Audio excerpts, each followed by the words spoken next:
Hello. Today let's talk a little bit about Ulrich, my Vampire the Masquerade Malkavian. He was interesting to play. It was my first experience, kind of like outside of D&D. It's a White Wolf system, and the way that the group that I played with tended to run their RPGs at the time was a lot more kind of like rock and role play heavy. You know, the rules are there to help us mediate combat, and then that's really all they exist for. Let's do everything else because it sounds fun. And Ulrich was interesting because he all Malkavians have some kind of mental psychosis, I think would be the best term for it. They have something that's not entirely sane about them. If you've played the computer games, your character seems to get glimpses into things that like even you, the player, don't really have any right to know. If it's your first time playing through, so it's interesting. But he was basically, the whole table agreed that like it would be interesting if he could actually hear the table talk and make decisions based off of that. And the challenge there was I never really wanted to metagame, so I didn't want to be the guy who would be like, well, everyone's talking about wanting to do this or this or this, so I'm going to do these things to counteract that. No, if it would be detrimental to my character, or it would be this or that. No, it became instead, what is the most amusing and entertaining thing that this character can do based off of what people have said at the table?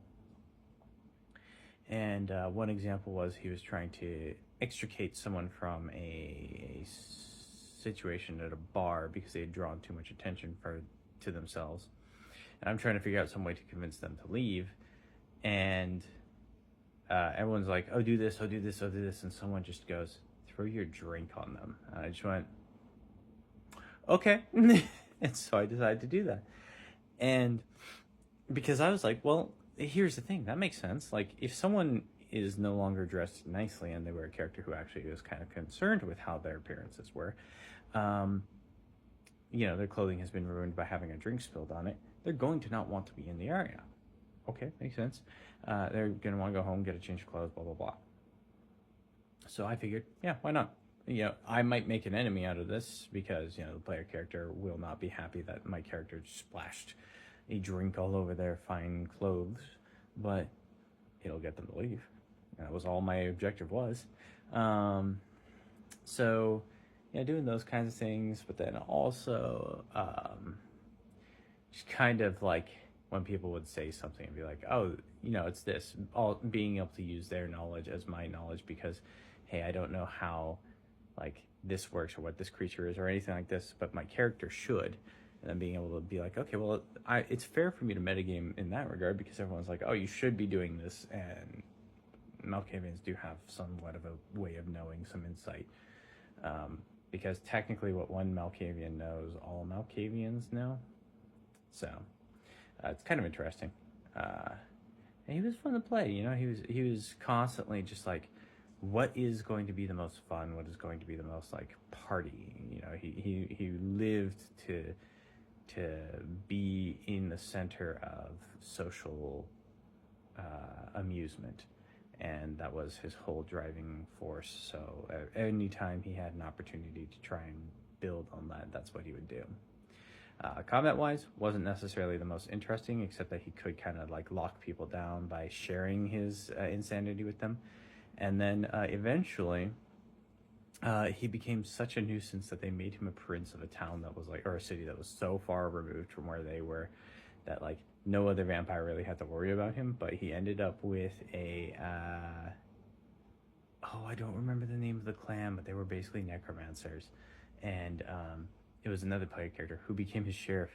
And that character had such a badass scene of like protecting my character for the first time and proving his value as a sheriff. And so that was so cool to have happen.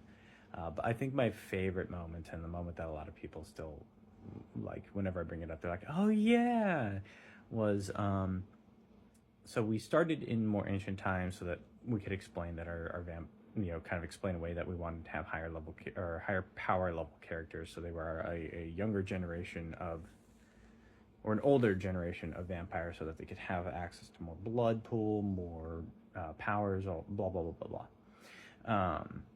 And so they got trapped in a tomb and woken up by people exploring the tomb, and then came out to the modern world. And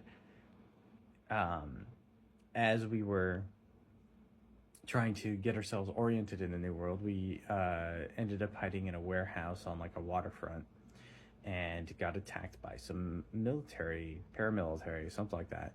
And they set us up the bomb. Literally, they set a bomb in the warehouse as they were assaulting us, and then ran out. And everyone else was like, they're leaving? Do we hear anything on the radios? Yeah, you hear like this chat or something about a bomb. And everyone kind of like started running out of the building. And I'm sitting here like, hey, I'm gonna hate myself for asking this question, but does my character have any reason to believe anything is wrong? He doesn't understand the language. He doesn't even know what a bomb is.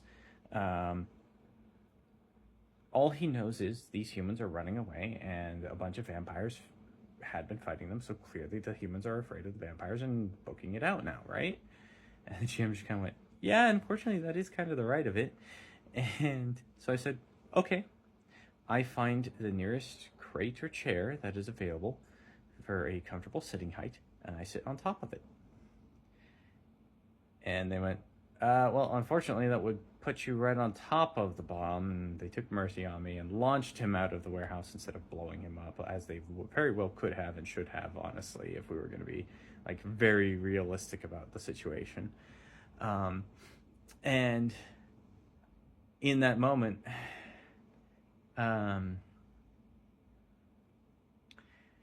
they just asked me, like, do you try and do anything? And I'm just like, no, he just continues sitting on this box as it's flying underneath him, and launching him out into the water, as you've said already. And he just thinks to himself, I hate it here. And he hits the water, and they ruled, well, he's a vampire, he doesn't need to breathe, so how are you going to get yourself out? You basically have any viable ways of doing it. I'm just like, he is going to be extremely just annoyed. He's not even going to bother trying to swim. He's going to let himself sink to the bottom, and he's just going to walk himself out onto shore. And they were just like, okay, your vampire walks up onto shore, clothes absolutely ragged from the explosion and from the ocean, and you make your way safely back into the city. And I'm just like, thank you. It was a fun moment. It was a fun scene. It was a cool thing, and the character really was just a lot more of that. If people want to hear more stories about him, let me know.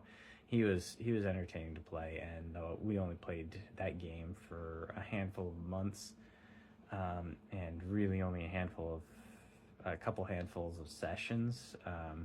He ended up packing a lot into those little bits of time that we actually did play the game. So be excellent to each other. Be excellent to yourselves, and I hope to see you in the next one. Bye-bye.